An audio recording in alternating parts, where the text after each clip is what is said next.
Eu sou o Padre Caio Augusto de Andrade, o pároco da Catedral Metropolitana, dessa igreja centenária aqui no coração de Campinas. No dia 14 de julho deste ano, esta igreja completou 250 anos de sua criação. Ela é a primeira igreja da cidade de Campinas. Vamos realizar aqui, no centro de Campinas, a nossa primeira corrida da padroeira Nossa Senhora da Conceição. São 6 quilômetros de corrida e 3 quilômetros de caminhada. E para os 100 primeiros, nós temos um presente especial, que é a Bíblia comemorativa dos 250 anos, que tem a história desta igreja e a palavra de Deus, que é a mais importante. Venha correr conosco, participe e ajude a Catedral em seu restauro. Que Deus abençoe e até mais.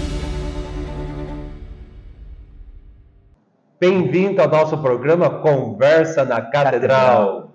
Muito bem, sejam todos bem-vindos. Voltamos ao nosso programa depois de 2 semanas, 2 semanas sem gravar, né? Isso, a gente gravou o último programa no Colégio Ave Maria. Colégio Ave Maria. Que a gente falou sobre catequese e Nossa Senhora. Nossa Senhora, que eu achei até que você estava meio protestante. Não, que protestante, eu estava analisando as coisas objetivamente. E hoje, o que a gente vai falar? Hoje nós vamos falar daquilo que nós vamos comemorar agora, dia 2. Fiéis defuntos. Vamos falar sobre o purgatório, sobre finados, sobre a morte cristã. Morte cristã. Né? A morte cristã. E como surgiu a festa de finados, dia 2 de novembro? Você sabe como surgiu? Como quase tudo no cristianismo, houve uma certa cristianização de muitas coisas pagãs. E uma das festas que eram pagãs e se tornaram cristã foi a festa dos finados, sabia? Olha que interessante. E veio a calhar com que a morte é o pechá, é a passagem. Mas deixa eu explicar um pouco a festa pagã. Então, explica. Sobre a qual a igreja cristianizou. Então, é a festa dos celtas, que chamava Samhain, festa Samhain. O que é essa festa? Eles celebravam o final do verão e o começo do inverno. E nessa festa tinha uma tradição, né, que eles percebiam, os celtas percebiam que com a chegada do inverno, tudo ia morrendo. As folhas iam secando, a morte se tornava uma reflexão presente, a comida ficava escassa. Então, eles tinham a tradição, né, no dia 31 de outubro ou dia 2 de novembro, de fazer um grande banquete e invocar a presença dos mortos para que eles pudessem fazer uma refeição, para que eles tivessem comunhão com os mortos. Então, é uma festa celta. Sobrou o que sobrou? A parte pagã ainda continua, que é a Halloween, que é a festa dos dias das bruxas, dia 31, dia de Martim Lutero, não sei porquê, as duas coisas coincidiram, a festa do dia das bruxas e dia de Martim Lutero, e a parte cristã, aquilo que a igreja resgatou, que é dia de finados. Sabe quem elaborou essa ideia de dia de finados? Não. Foi um monge que se chamava Odilo, é um bispo, Odilo. Sabe o Dom Odilo? São Odilo de Cluny. É São Odilon, né? Odilon. Mas tô falando em português, não tô falando. É verdade. Odilon, tá certo. São Odilon de Cluny, na cidade da França. E é bem no meio, né? Então, é por volta do ano 1000. Por volta do ano 1000, Dom Odilon, né, pegou essa tradição dos celtas e transportou para a cultura, a doutrina católica cristã. Então, a partir de e isso se tornou muito forte, foi um sucesso, a celebração cristã do Dia dos Mortos, né? Então, é bonito ver essa passagem, a igreja teve sensibilidade de perceber a cultura de um povo, de aproveitar esse momento de venerar os mortos, de trazer a reflexão cristã sobre a ressurreição, sobre o purgatório, sobre a vida eterna, sobre as práticas, as boas obras. Então nós temos, no ano 1000, a instituição do Dia de Finados.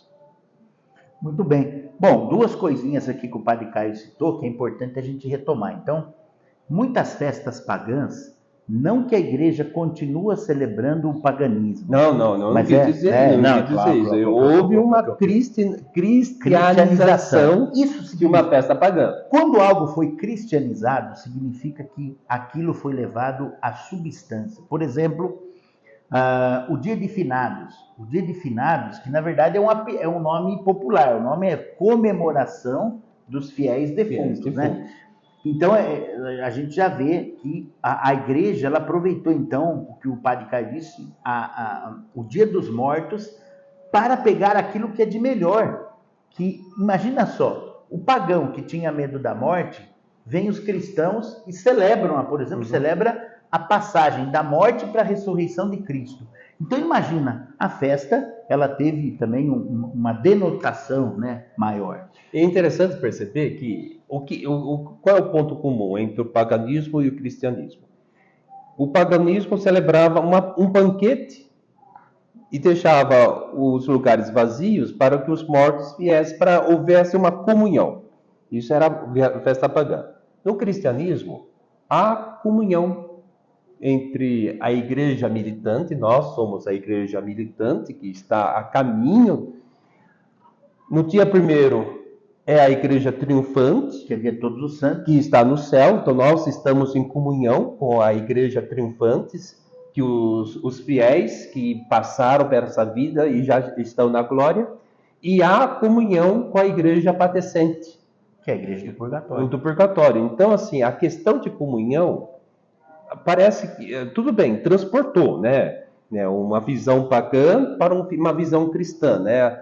Uma comunhão, uma ceia mágica, pagã, em que se acredita no que os lugares vazios estão os mortos, e uma visão eclesiológica, escatológica, cristológica, que é a igreja que caminha, dia de Todos os Santos, dia 1º, estamos em comunhão, fazemos a mesma refeição que os santos e fazemos a mesma... No dia 2, os mortos. O Padre Caio falou uma coisa interessante, aquilo que é substancial. Por exemplo, na festa pagã se invocava os mortos. A invocação dos mortos, é claro que é uma objeção bíblica, né? Agora, o que acontece? O Padre Caio tocou no ponto central, mas nós temos uma comunhão com as almas que estão no purgatório. Como, Padre? Ela vem aqui? Não. Veja bem, as nossas orações, as indulgências, nós vamos falar de indulgência também daqui a pouco. As nossas orações atingem aquelas almas. O purgatório, a igreja nos ensina que é um local onde as pessoas se purificam, diz o catecismo, as pessoas que morrem na amizade de Deus, mas que os seus pecados ainda não estão purificados, então ficam no purgatório esperando que as nossas orações, por exemplo, o nosso pecado é perdoado na confissão, mas permanece a pena temporal. Essa pena temporal é paga com a indulgência. Eu estava lendo um artigo interessante.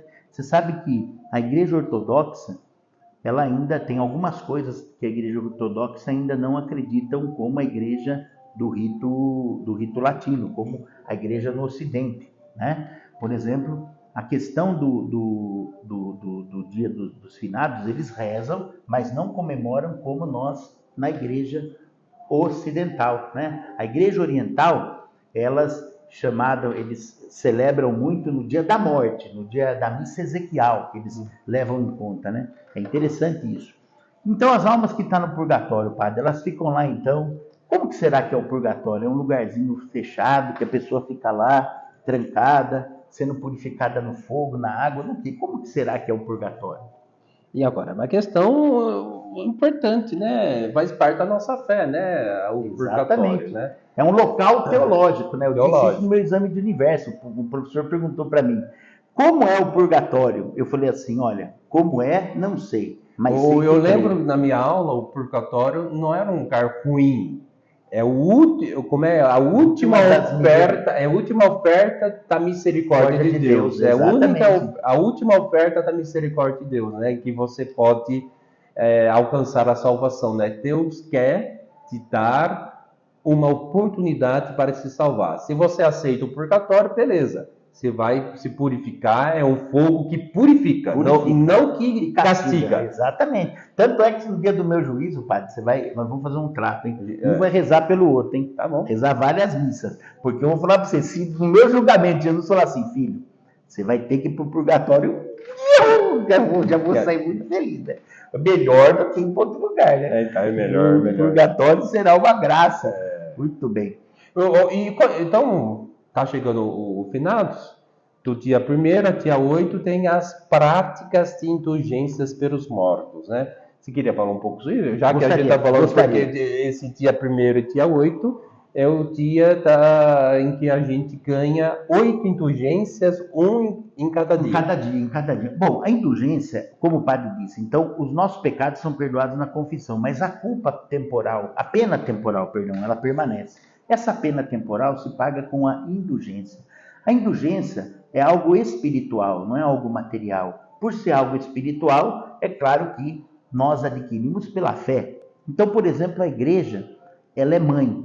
Se você analisar, antes do Concílio do Vaticano II, era muito difícil da pessoa adquirir uma indulgência plenária. Por exemplo, tinha 2 dias no ano que você adquiria indulgência plenária. Por exemplo, você participasse, vamos supor, da missa do Natal com o bispo, indulgência plenária, os fiéis e os padres também. Depois do Vaticano II, o que aconteceu? 2 coisas que foram mudadas. A questão da unção dos enfermos, que era, você só podia dar unção dos enfermos às pessoas, mas nós vamos falar em outra aula sobre isso, em outro encontro sobre isso. A indulgência, o sacramento da unção, era então dado antes somente às pessoas que estavam em fase terminal. Uhum. Né? Depois, com a questão dos transplantes, do avanço da hoje, o último sacramento, antes da morte, não é mais a unção, é o viático. O viático, continua ainda sendo viático. É o último sacramento que a gente recebe, o viático. O que é o viático? É a comunhão. A última via para você entrar. O viático quer dizer a última refeição antes de uma grande viagem. Antes de uma grande viagem. Isso quer dizer viático. Mas quais são as 3 práticas que os nossos fiéis devem praticar nesse do dia 1º ao dia 8 para ganhar indulgência? Você não vai ganhar indulgência para si. Exatamente. Vai ganhar indulgência para aqueles que estão no purgatório. No purgatório. Lembrando que a indulgência nós podemos... Fala das 3 práticas. Exatamente. A indulgência, mas tem que explicar isso. A indulgência tem que ser adquirida, guarda bem isso, para você ou para alguém que já morreu. A indulgência de finados é só para quem morreu, ok? Só para os mortos. Primeiro, confessar-se 15 dias antes ou depois de adquirir a indulgência. Mas se você está em estado de graça, precisa se confessar? Não. Que você já confessou? Não. Está com consciência que não tem pecado mortal? Não. Não precisa se confessar. Mas se tem pecado, confessa. Exatamente. E aqui na catedral, tem muito horário de confissão. Venha participar aqui ou procura o Padre Penha lá no Rosolém. Exatamente.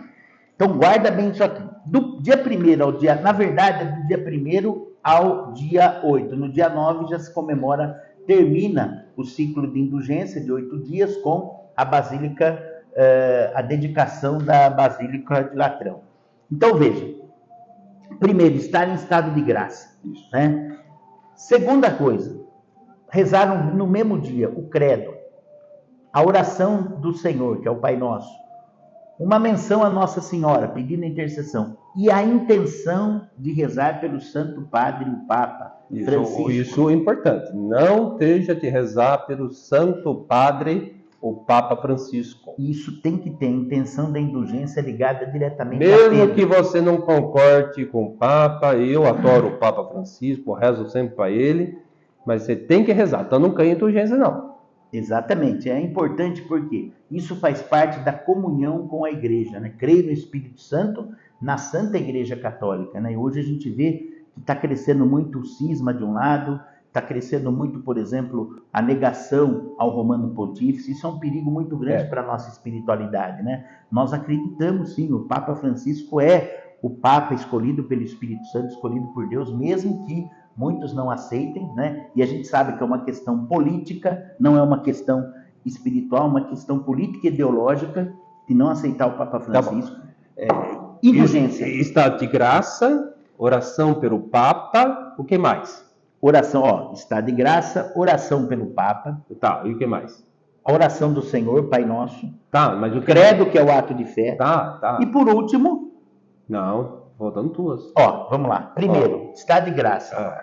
O estado de graça, lembra de uma coisa... Já falamos estado de graça. Só que se a pessoa tiver, por exemplo, a pessoa precisa se confessar. Tá muito... Você não sabe, fala para mim que eu falo. 15 depois, fica quieto. Então, estado de graça. Depois, intenção do Santo Padre o Papa. Vamos começar de trás para frente. Depois, uma oração à Virgem Maria. Depois, a oração do Senhor, Pai Nosso, e o credo. Comunhão. E a comunhão. Comunhão. Esqueceu de comunhão. Você muito tem bem. Que comungar em estado de graça. Tá faltando mais um ainda. Tá faltando ir no cemitério ou passar pelo menos na cripta da catedral. Exatamente, na cripta da catedral é válido. E outra, hein? Aqui, agora 100 metros, né? Você precisa até 100 metros. Não, tem que entrar na catedral. Então vou fazer até propaganda. Olha, se você quer cumprir as indulgências e plenárias, venha para a catedral. Aqui você confessa, comunga, visita a cripta, reza pelo Santo Padre, o Pai Nosso, Ave Maria, eu creio. Aqui, pronto, resolveu. Veio no cemitério, fez tudo. Né? Fez tudo. Aqui na catedral. Fez as obras completas, hein? Então. Olha. E assim, é uma indulgência para cada dia. Para cada dia. Então, se eu tenho o tio João, o tio Roberto, o tio Joaquim, tia Maria, tia Cida. Então, eu posso vir no dia 1º e ganho um para o tio João. Aí eu volto novamente no dia 2 e faço a mesma coisa. Se tiver pecado, confessa, comunga, reza essas orações pelo Santo Papa e entra na cripta e faz a oração. Exatamente. Você consegue tirar 8 parentes do purgatório. Exatamente. Bom, vamos lá. É interessante porque uma outra coisa também. Vamos supor que você está só passando no cemitério. Vamos supor, cara. Você não adquiriu nada disso que o padre falou. Mas você está passando no cemitério, o ônibus está passando, está aqui 100 metros do cemitério. Você viu o cemitério, o ônibus passou perto. Você rezou uma oração qualquer. As almas do purgatório adquirem indulgência, que nós chamamos de indulgência parcial. Antes do Vaticano II era numerada a indulgência. Depois o concílio percebeu que a questão de número não tinha como você saber mais ou menos, né? Então, significa que agora a indulgência ou é parcial ou é plena. Você conhece esse livro aqui, Santo Agostinho? Santo Agostinho. Tem esse livro sobre a verdadeira religião e cuidado de vida aos mortos. Eu estava lendo.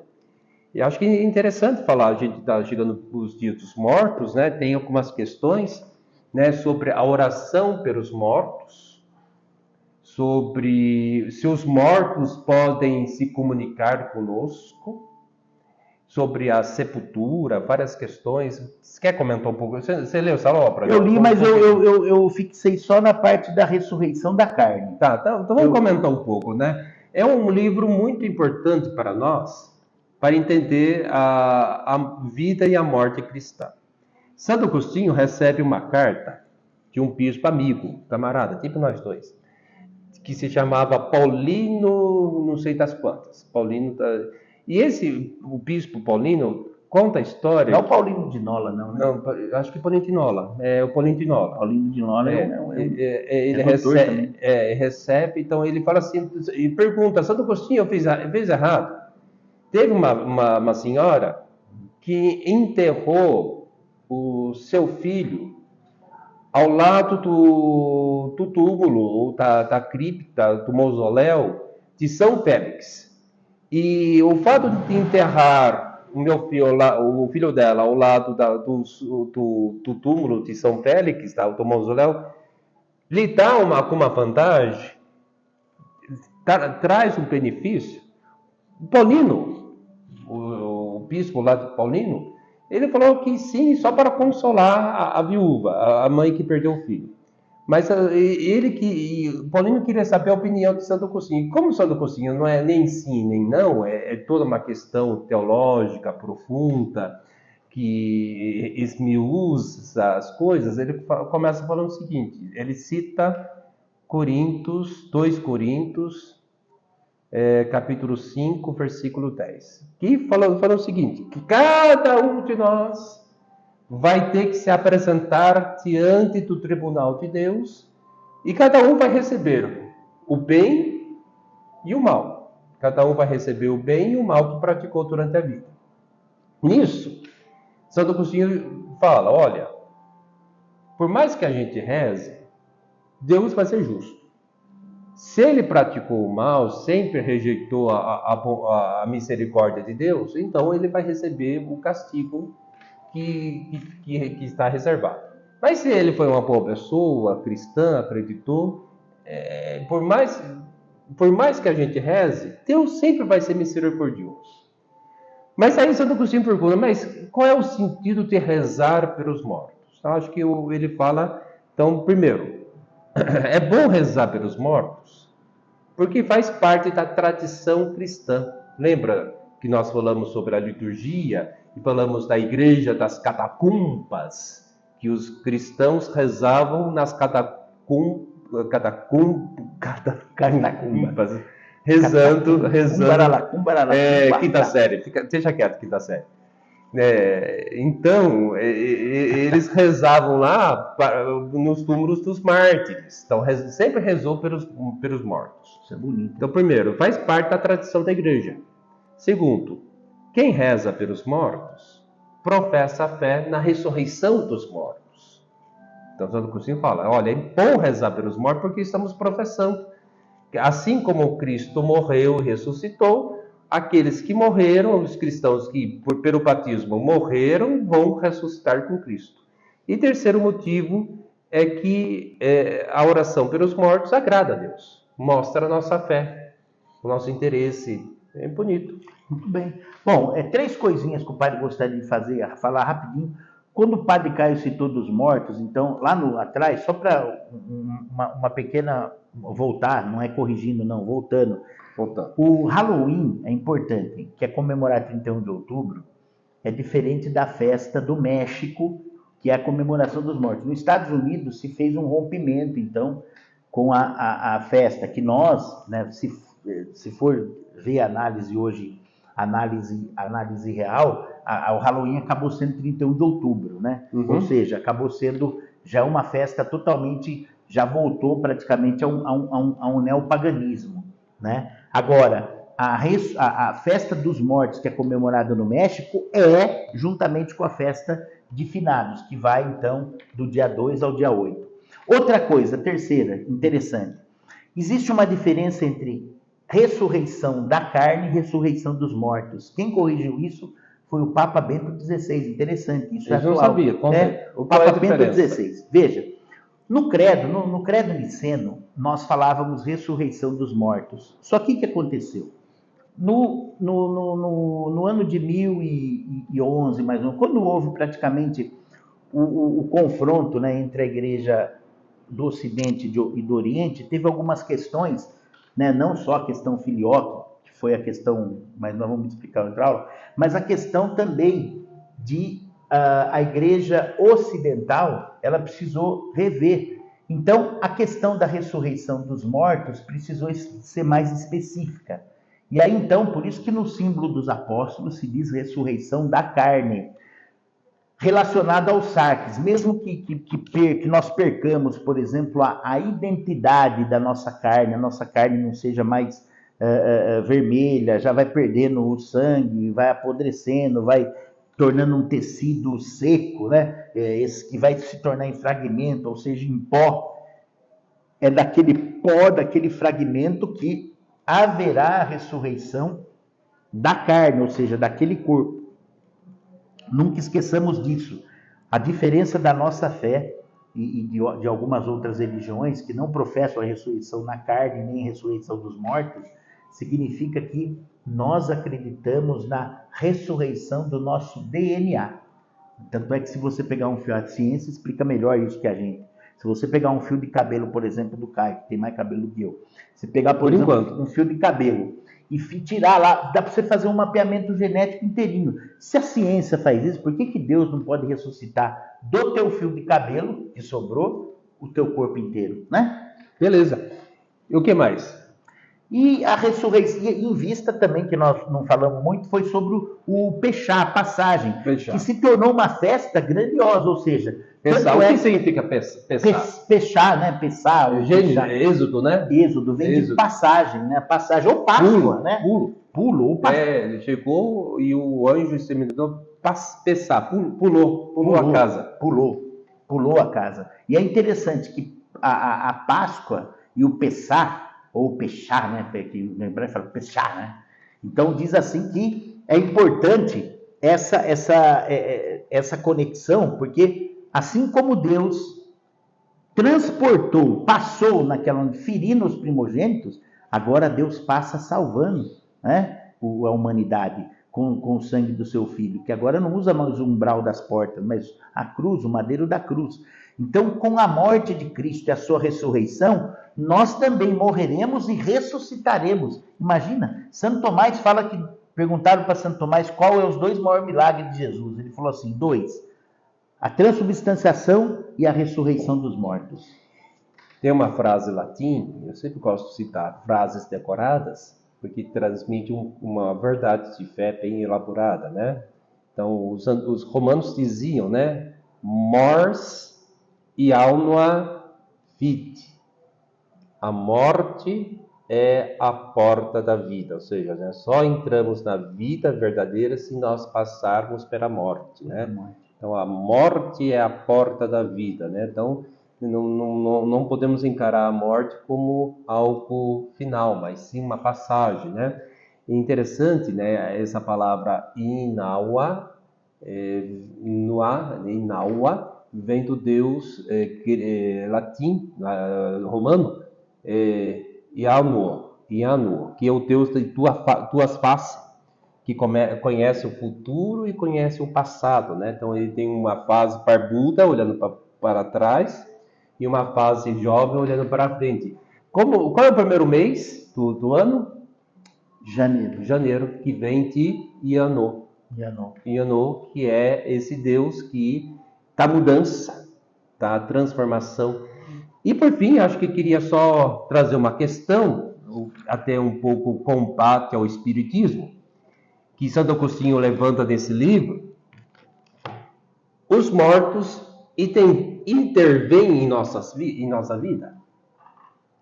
Os mortos intervêm em nossa vida? Como Santo Agostinho vai resolver isso? Para os espíritas, sim, mas para nós católicos. Como os mortos intervêm em nossa vida? A gente acredita que os santos intercedem. Mas como Santo Agostinho resolve o problema aqui? Ele cita uma passagem bíblica que o norteia, Lucas 16, 27. O Lázaro e o rico empurrão. A morte é uma parábola que Jesus conta. Nessa parábola tem muito conteúdo e assim... O rico glutão também. Então os dois morrem. Lázaro morre, os anjos levam ao céu e o rico fica no inferno. Então, o morto pede para que os mortos intervenham na vida dos vivos, né? Exato. Deixa que eu vou avisar, manda o Lázaro vir aqui refrescar. Fala, não pode. Tem uns grandes estão aí não passam para cá. Manda Lázaro, então, avisar. Não pode. Não pode. Meus irmãos, que eu tenho 5 irmãos. É isso, eu tenho 5 irmãos. Alerta para que eles não venham. Não pode. Eles têm os profetas. Escutam os profetas. Então, aqui na fundamentação de Santo Agostinho, olha que interessante. Os mortos não intervêm na vida dos vivos, tá? Nada de espiritismo. Mas, porém, contudo, entretanto, os mortos, segundo o texto, se preocupam com os vivos. O morto, o rico enfermo está preocupado com os vivos. E intercede pelos vivos, e pede pelos vivos. Então, esse texto... Exatamente. O Santo Agostinho foi muito brilhante citando esse texto, né, que mostra, põe uma pedra no Espiritismo, não tem, os mortos não interferem na vida, e também põe um fundamento na intercessão. Os mortos estão preocupados com os vivos. Exato. Olha que interessante. Intercede, conversa com o pai Abraão. É interessante isso. Bom, uma outra coisa também que o Padre Caio disse, que é interessante isso, viu? A questão, então, das nossas orações. Então, as nossas orações chegam até os mortos, né? Embora os mortos não entendem. E outro problema sério também. A gente não pode confundir alma com espírito. Na teologia, diferente da filosofia, a questão o espírito é o psique, né? Então o espírito é a ação atuante no ser. Agora, na teologia, a alma só tem o ser humano. Espírito, a teologia vai explicar que são os anjos. Ou anjos decaídos, pode ser um demônio, ou então os anjos que estão diante de Deus. Tem controvérsias, tem controvérsias. Não, isso é o que diz o catecismo. Agora, tem que se tomar um cuidado, por quê? Porque o grande problema hoje é as pessoas que invocam essas entidades, elas mal conhecem o mundo material, quanto mais o mundo espiritual. Se a gente não conhece as coisas da terra, quanto mais as do céu. Jesus falou isso a Nicodemo. Então a gente tem que tomar um cuidado com o que vamos invocar. Nada mais simples do que invocar quem? Nosso Senhor Jesus Cristo. Ele que mostrou o Pai, Ele que mostrou o Espírito Santo, Ele que mostrou a Trindade. A nossa fé é em nosso Senhor Jesus Cristo, vivo, ressuscitado, que morreu na cruz e deu a sua vida por nós. Muito bem. Muito bem. Chegamos ao final. Chegamos ao final e eu falei que ia concluir com a ressurreição dos mortos. Santo Agostinho, nesse livro, no final, ele conta como será a nossa ressurreição. Nós ressuscitaremos com um corpo perfeito, sem defeito. É o corpo glorioso. Teremos cabelo. Será mais magro. O rapaz, corpinho do Padre Fábio de Mello. Vai ser da hora. Então, assim, veja, teremos então o nosso corpo glorioso. Olha que bênção, né? Então, é tudo temporal. A pessoa que é cega...